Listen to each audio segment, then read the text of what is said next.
I'm going to be honest. Senua Saga Hellblade 2 is a game that's not to be taken lightly. That's not to say it's as challenging as other titles like Wu-Chang Fallen Feathers, for instance, but its Norse-themed narrative takes you to places that you may not be ready to visit. The sequel to 2017's Hellblade: Senua's Sacrifice may not drastically alter the gameplay loop that Ninja Theory set up in the franchise's debut, but makes up for that lack of new mechanics by plunging players into a story that serves as a worthy continuation of the harrowed heroine's adventures, giving Senua a conclusion to her tale that validates all the pain and suffering that she underwent to get there. The shores of Iceland are an excellent stage for the cinematic experience that Ninja Theory has crafted as a labor of love, while the new performance mode on the PS5 does wonders for how players are able to witness its grand set pieces.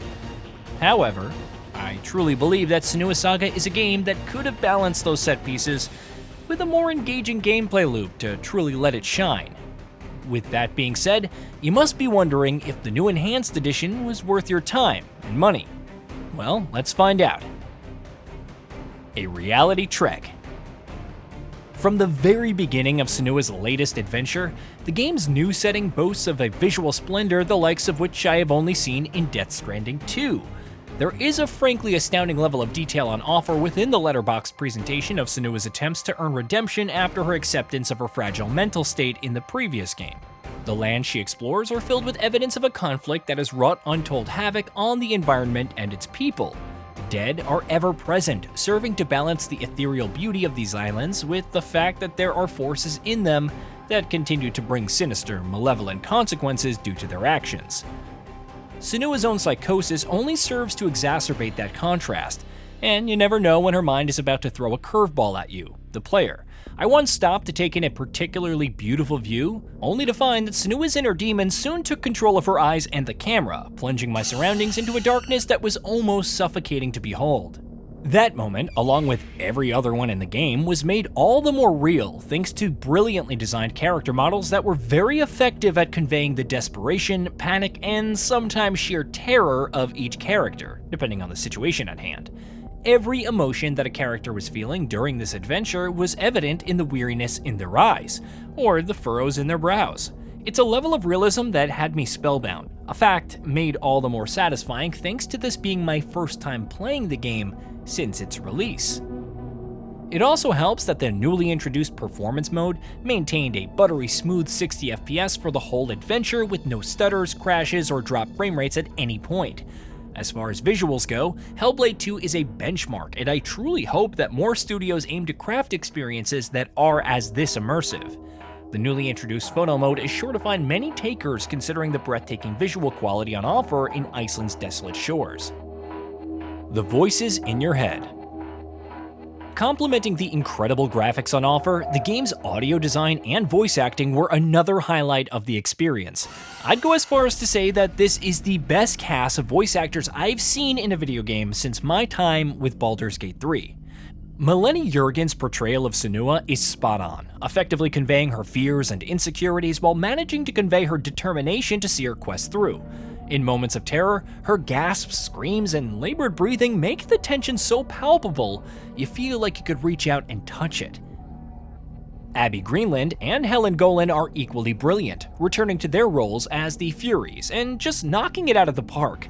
They fit between suspicion, scorn, disdain, curiosity, measured optimism, and pure terror with reckless abandon, making their inner monologue in Senua's head a reflection of the world she sees around her. They play the role as echoes of Senua's self-doubt with aplomb, elevating the entire experience as a result. Credit must also be given to Stephen Hartley for his sinister portrayal of the Shadow. He is ominous and sinister, his guttural declarations of her ineptitude serving as a humbling reminder of how her acceptance of her flaws are simply not enough to ensure that she properly heals from the trauma he inflicted on her. While playing the game on a home theater was quite immersive, I must say that Ninja Theory's insistence on playing the game with a good set of headphones is definitely the way to experience this adventure. I was able to get a solid audio loop through a pair of wireless earbuds hooked up to my TV, and the difference was evident. Every other character in the game sells the material that they were given to work with, conveying a distinct personality to the NPCs that Senua meets along her journey. A long and bleak road to redemption. And what a journey it is! If you're already familiar with the game's story, you know that it's an excellent take on how one's trauma could either serve to inspire them to a better path or drown them entirely in their perceived sorrows.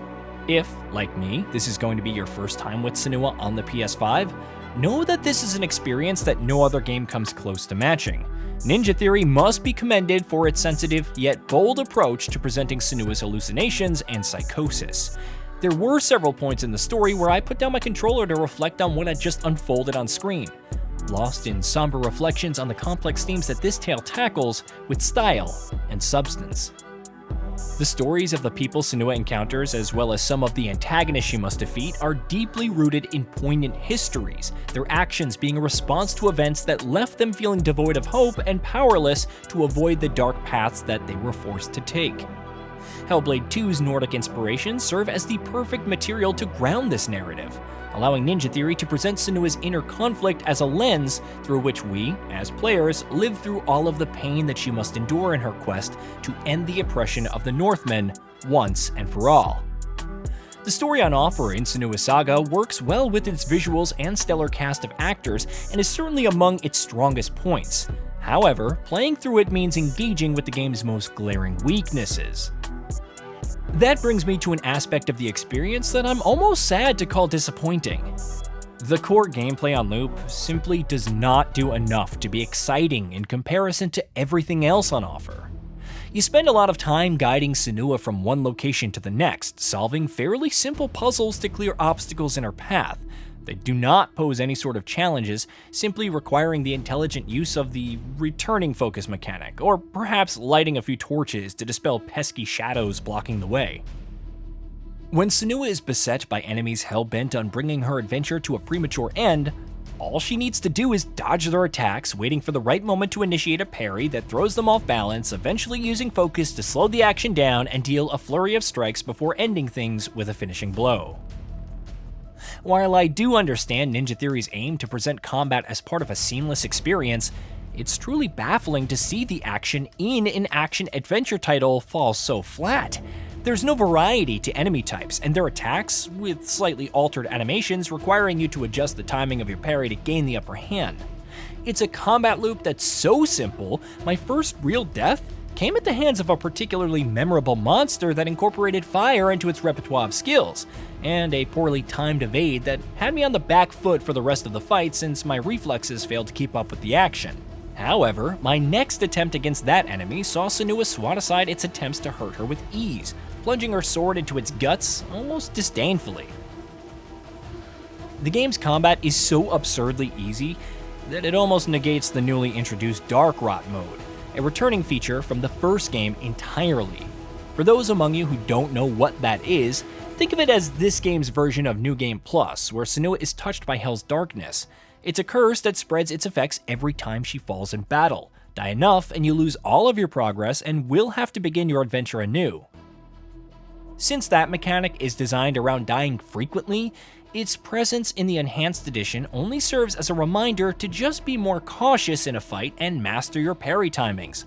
It could have been a lot better if Ninja Theory had tightened up evade and parry windows, adding some real stakes to the equation in order to make dying more impactful with Dark Rot mode active, but it is what it is.